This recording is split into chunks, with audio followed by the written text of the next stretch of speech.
The angel of the Lord.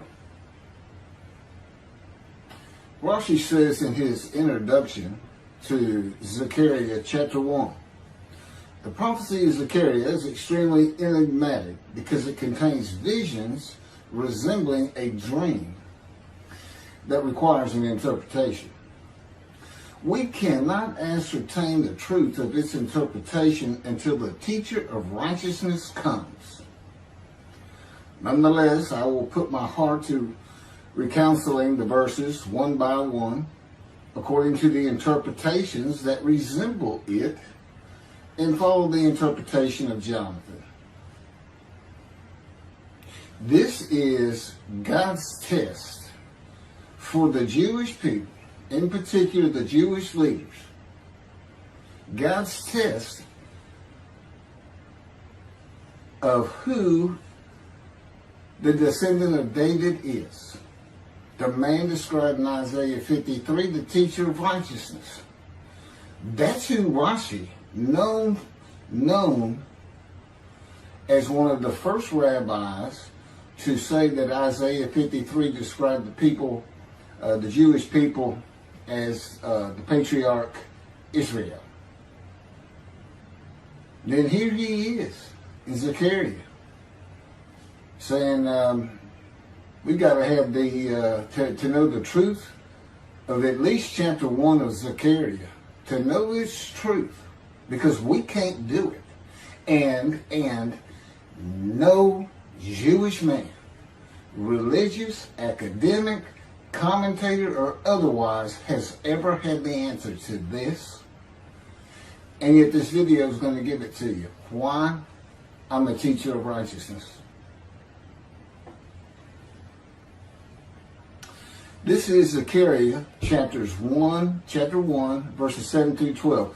That's the preamble that Rashi leads into before he starts his commentary. And this is in midrash form. That's where I take parts of a verse and interpret each in individual segments. Verse 7. On the 24th day of the 11th month of the second year of Darius, the month of Shabbat, this word of the Lord came to the prophet Zechariah, son of Berechiah, son of Edo. This word of the Lord. This verse continues with, in the night I had a vision, which is not a word of the Lord. The word of the Lord coming to Zechariah means the messenger of the words of God has come to Zechariah, who is the angel of God's presence, and the word of the Lord. Literally, that's his name. He has alighted upon Zechariah to bring a vision from God. Not a word, a vision. Verse 8. In the night I had a vision. I saw a man mounted on a bay horse standing among the myrtles in the deep, and behind him were bay, sorrel, and white horses. In the night I had a vision. There's a man on a horse standing in the myrtles. He is later referred to as the angel of the Lord, standing in the myrtles. The angel of the Lord alights upon and enters men, and my name, Hashem, is in him and can speak through the man. Zechariah has an angel with him who is his guide in the vision.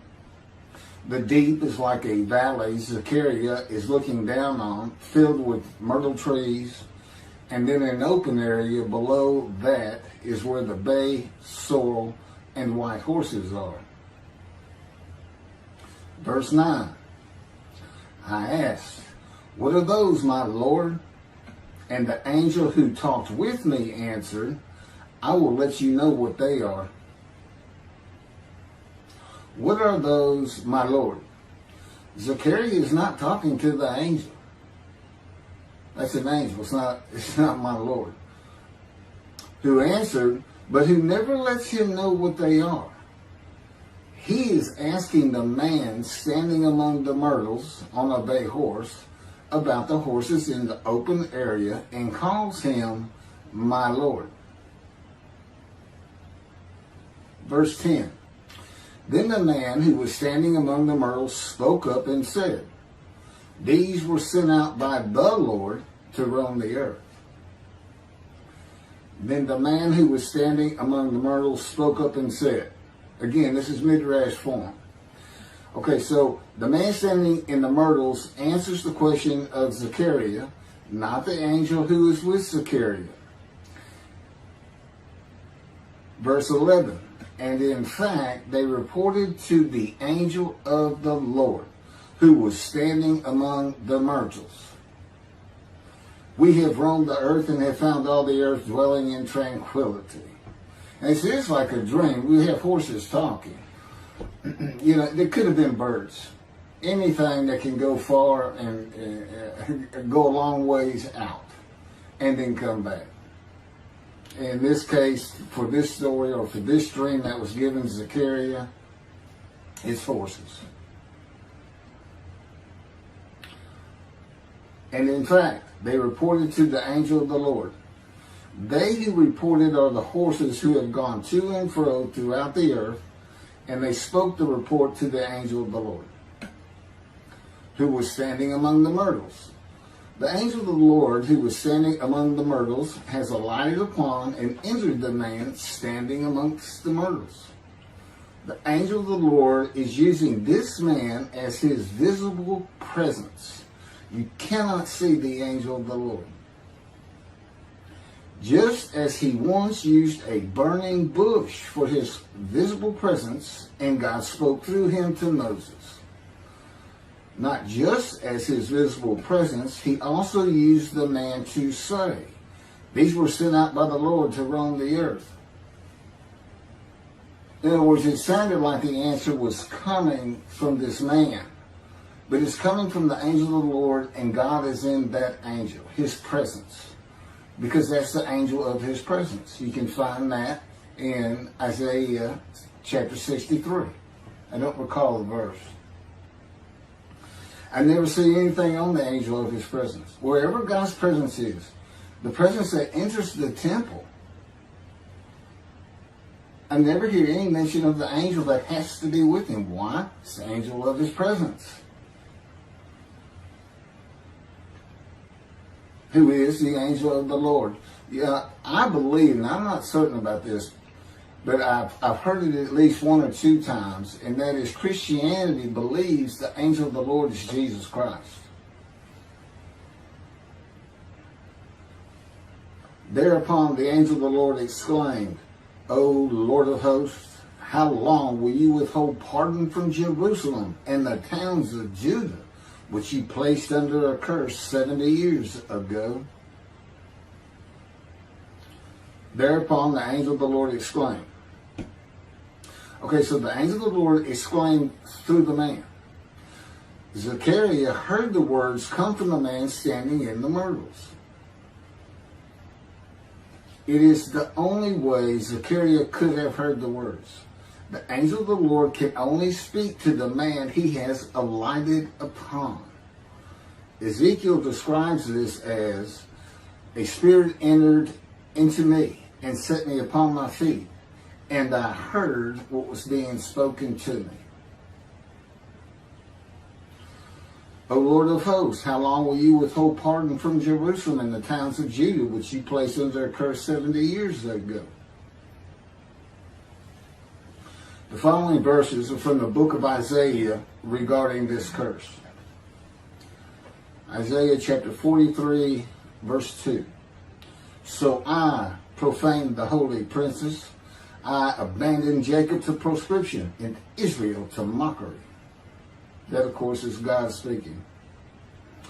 The profaning of the holy princesses is God's prophecy of the banishment of King Jeconiah and all his offspring from ever ruling over Judah and Jerusalem again. The line of the kings of Judah ended. The line described king by king in the first book of the New Testament of Christianity. the line of Jesus. The abandonment and mockery are God's prophecy that the northern kingdom and the southern kingdom of the Israelites would be defeated and deported from the promised land. Isaiah witnessed the deportation of the northern kingdom, but the deportations of the southern kingdom were many years after his death. This is chapter 43, verses 5 through 7. Fear not, for I am with you. I will bring your folk from the east, will gather you out of the west. I will say to the north, give back, and to the south, do not withhold. Bring my sons from afar, and my daughters from the end of the earth, all who are linked to my name, who I have created, formed, and made for my glory.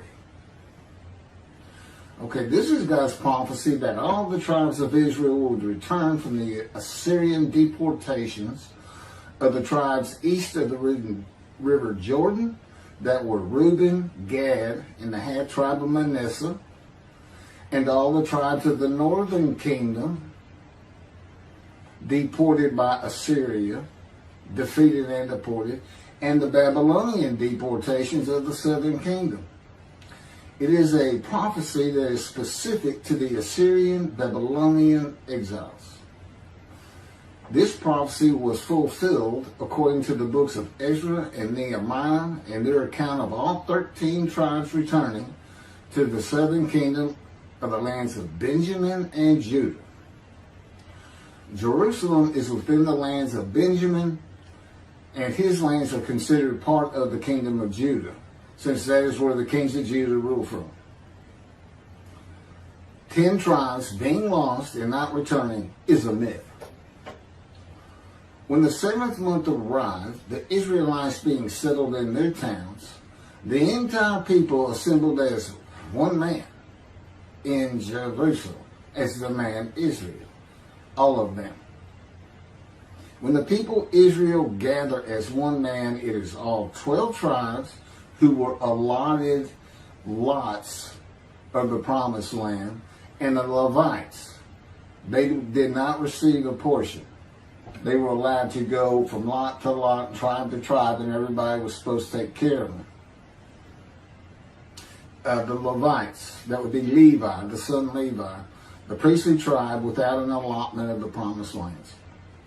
Judahites and Benjaminites alone are not Israel, though all references to Israelites would include them.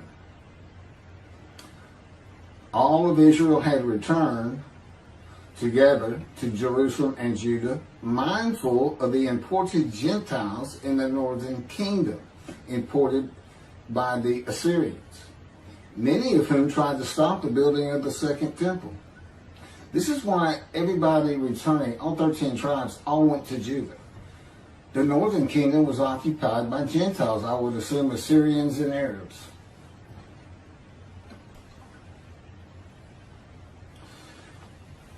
This is 1 Chronicles chapter 9, verses 2 and 3. The first to settle in their towns on their property were Israelites, priests, Levites, and temple servants, while some of the Judahites and some of the Benjamites and some of the Ephraimites and Manassesites settled in Jerusalem. That would be Ephraim and Manasseh. Manasseh was such a large tribe, it had to be broken in. It was broken in two. Half of it set up, their allotment was east of the river Jordan by about where Edom would be. And well, that was the tribe of Gad. Not Edom, Gilead, where the Tishbite, Elijah, the Gentile, was an inhabitant. Ramoth Gilead.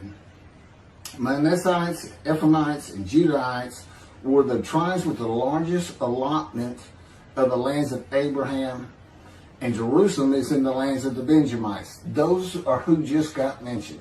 The 3 largest lot owners. Okay, Benjamin, that's where Jerusalem is. He's important. And of course the priests, the Levites.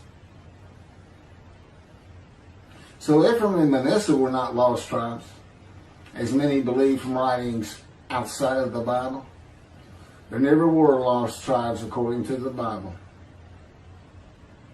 Okay, so all 13 tribes returned and settled in new towns. The accounts of the deportations indicate there was not much left of the old towns.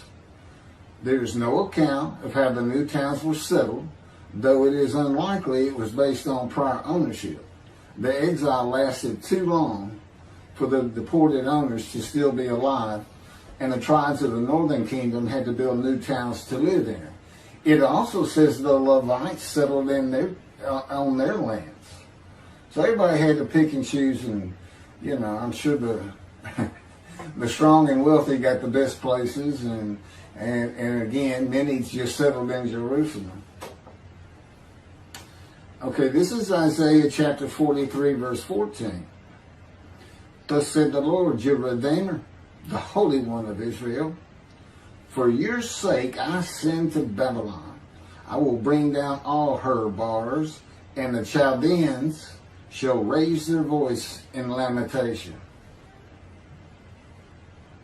This is God's prophecy that Assyria would be conquered by the Babylonians, who were defeated by the Chaldeans. But they actually go back and forth and actually became somewhat intermingled, Chaldeans and Babylonians. And that he would raise up the Gentile anointed king Cyrus of Persia to conquer them, to clear the way for all the tribes to return. That's how he cleared the way to the desert, or made rivers for them. Basically, he got Cyrus to release them. Chapter 43, verse 25. And I never hear anything about this. It is I who, for my own sake, wipe your transgressions away and remember your sins no more. Okay, this is God doing, and he says this, something new. I'm going to do something new for the Israelites.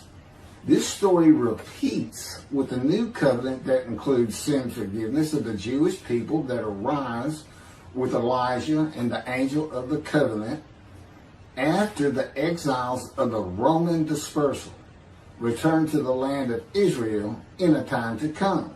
That's from Jeremiah chapter 31. The Jewish people have returned from the Roman dispersal of them throughout the world, the diaspora, which means outside of the promised land, outside of Israel, to a land that lay desolate for more than 2,000 years until after the Holocaust, and they created the state of Israel in 1948. 70 years later, and that's funny too, because they talk about a curse of 70 years. That 70 years, I believe, just applies to the last of 3 deportations of Judah and the defeat by the Babylonians, because the northern kingdom had been defeated and deported long before that, and the first to be defeated and taken to the lands of Assyria was Gad, the half tribe of Manasseh, the lands east of the river Jordan. 70 years later, the land blooms again, and Jerusalem has been rebuilt as a great city, larger than it was in ancient times, according to God's words in Jeremiah 31. The time to come to deliver the new covenant with sin forgiveness is here. That's very important for the interpretation of at least chapter 1 of Zechariah. That means the angel of the covenant that you desire of Malachi 3 is on his way, followed by God and the messenger Elijah. And when God's third temple is built, he will return to it suddenly. This is the day of the Lord. That's Malachi chapter 3. Now, Zechariah is in Jerusalem, and the construction on the second temple is about to begin. Isaiah has written God's words of sin forgiveness, which would have removed the curse long before this, when they were returning, when the remnant of the 13 tribes was returning. And the angel of the Lord proclaims, O Lord of hosts, How long will you withhold pardon from Jerusalem and the towns of Judah, which you placed under a curse 70 years ago? Okay, this vision of Zechariah and the words of the angel of the Lord through the man standing in the myrtles regarding the curse 70 years ago is to make Zechariah think and try to understand why the angel of the Lord would say this. From his perspective, the curse was lifted. He was back in Jerusalem with all the tribes preparing to build the second temple. The vision is for Zechariah to find out how and when the curse was lifted. And that's important today, because this is the day of the Lord. The new covenant is here, and every single Jew throughout the world is forgiven of their sins right now. And that message has been given to me to be delivered. And it's not getting out there. It's just not getting out there. And that's what happened here. Because if you read Ezra and Nehemiah, it's clear they had no idea that their slates had been cleaned. And sin and continue. You know, once you know that God has just said, okay, I'm not going to remember any of that. Let's all start fresh. I'm here with the covenant of friendship. Let's everybody start being observant Jews. Okay? Which would include going to Yom Kippur. Having a slate clean does not mean you have a lifetime now of sin forgiveness. The books of Ezra and Nehemiah reveal, this is how God had me write it down. This is from the book, Isaiah 53, in the day of the Lord, that was dictated to me. The books of Ezra and Nehemiah reveal that the 13 tribes did not know they had been forgiven. Right. We have to wait for the teacher of righteousness to know. And this is another thing I never see in this Messianic era that is taught, that is coming, is that God is with the descendant of David as he was with Moses. I mean, just right there with him.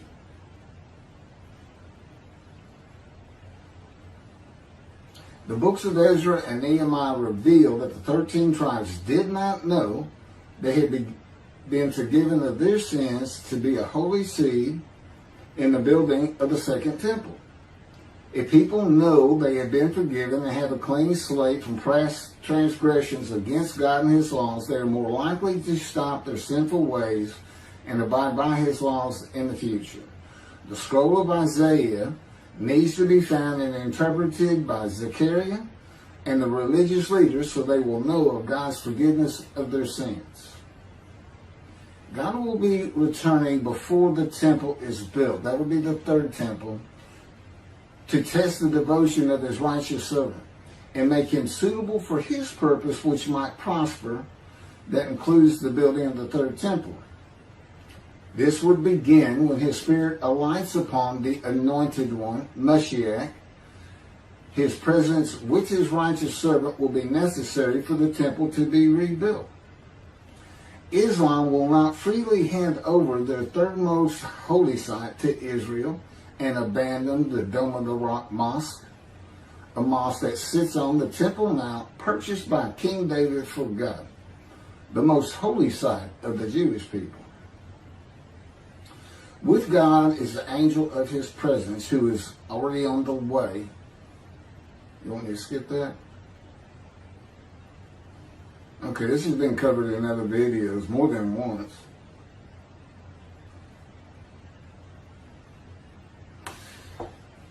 The prophet like Moses will have other similarity to Moses beyond writing God's words at his command and direction.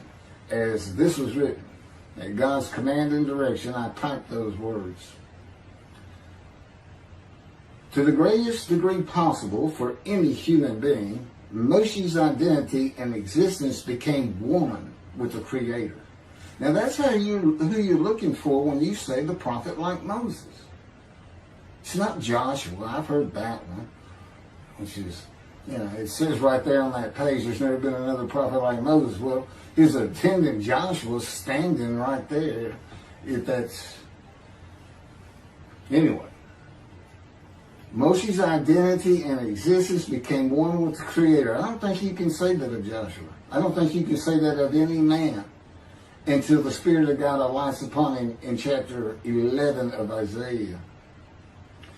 He surrendered himself to God to the extent that our sages say the Shekinah, divine presence, which is the angel of his presence, who is the Holy Spirit. He's an angel, and his body is not human form with wings.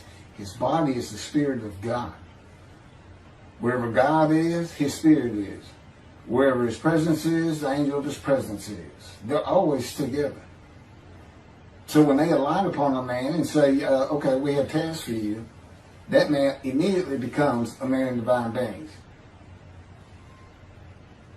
And that's the Shekinah. That's the Spirit of God and the presence of God entering into the temple, which would include the angel of his presence.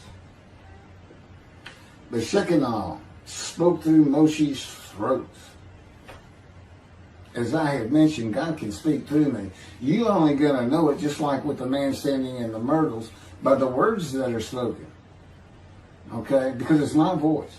But it's not me. You know, I can tell the difference. You can't, other than those would be how God would state it. And you can, if you watch closer, you can see it happen in all these videos. I mean, for the most part. Where God just, you know, he just throws out a sentence or two. And I just keep going, you know. I let him get done, and I just pick up from there. We've been working on this for over 13 years. That's from the Zohar, Volume 3, page 232a. And then it says, i.e., he was God's veritable mouthpiece on this earth. That's from the Sefer Hashikos 5749, Volume 1, page 290, and a footnote. The prophet, like Moses, will also have the answer to these questions. Quote, the great Jewish philosophers try to understand the question of how Moses heard God literally, some insisting that God spoke actual words and Moses heard them with his ears, while others suggest that God's speech was communicated silently to Moses' intellect and only uttered in sound by Moses himself. Maimonides, Rambam, even as he affirmed the communication between God and Moses as a fundamental Jewish belief, ultimately conceded the mysteriousness of that process. The entire Torah reached Moses from God in a manner which is figuratively described as speech, but no one has ever known how that took place except Moses himself, whom that speech reached. That's commentary on the Mishnah, Sanhedrin, chapter 1. Well, I have the answers, and I've been telling you the answers. God is in his Spirit. Spirit enters into you because we find it in Ezekiel. There's where God tells you. God was telling Ezekiel, Ezekiel, get up on your feet. Ezekiel says, at that very moment, a spirit entered into me and I could hear the words of God. There it is. When he enters him. Now, he's not hearing that through his ears. There's the first question answered. It's not to your ears. And there is a silent knowing. That's what we call it, or what God has taught me. Now, generally, I just hear words as though they came in through my ears and they're in my mind, as though my eyes and my ears had perceived. But he can put just knowledge into my mind without uttering a word. And it's kind of can be pointed out easiest with when he comes to a man, and like he came to Samuel, and Samuel just says, here I am. It's as though before he speaks to you, and this is what happened with me, he put in a knowledge in my mind that the God of creation was about to speak to me. And so when he did speak, it was as though he had always been there speaking to me. Not unlike how Adam would have felt.